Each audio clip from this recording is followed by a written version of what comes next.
Good morning. Welcome to Beloved Blackness. I'm Dr. B.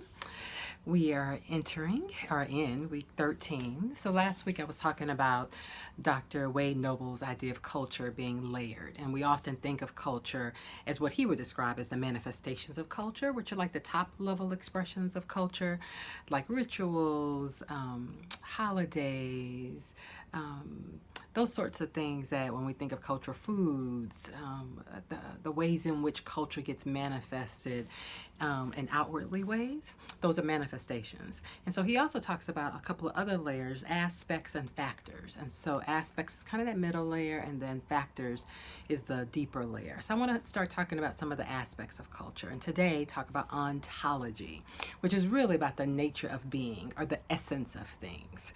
So an African ontology is one that says the nature of being is of the same essence. And there's a fancy word that's used within African-centered psychology that says consubstantiation. Consubstantiation, that we are of the same essence. So if you remember what I described last week, one of the reasons our ancestors after emancipation went to go find family members, went to establish schools, went to establish churches, was this sense of ubuntu.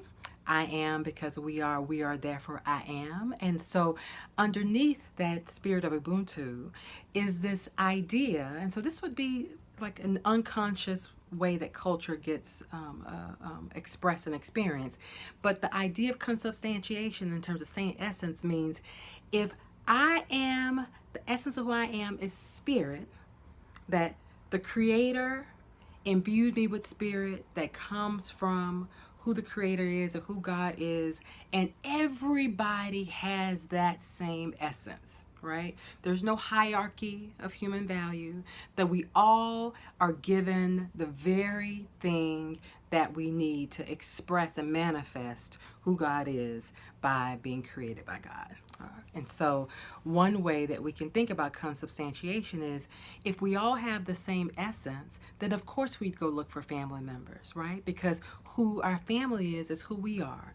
That they're an expression of us and we're an expression of them. And it's not just in terms of our, like a nuclear family. It's one of the reasons why people of African descent have had extended kinship relationships and even fictive kinships. And we'll talk about that a little bit more with some of the other layers.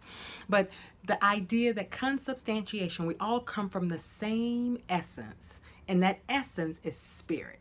All right, which is different from other worldviews, particularly like a European worldview, where either the same essence is either nothing or it's bad or evil in some way. And so in African ontology or nature of being, it's consubstantiation. We all come from the same essence. So think about this week, the ways in which you may relate to other people who are African descended, and how you can allow your mind to think about we all come from the same essence. We're all a spirit. All right, until next week.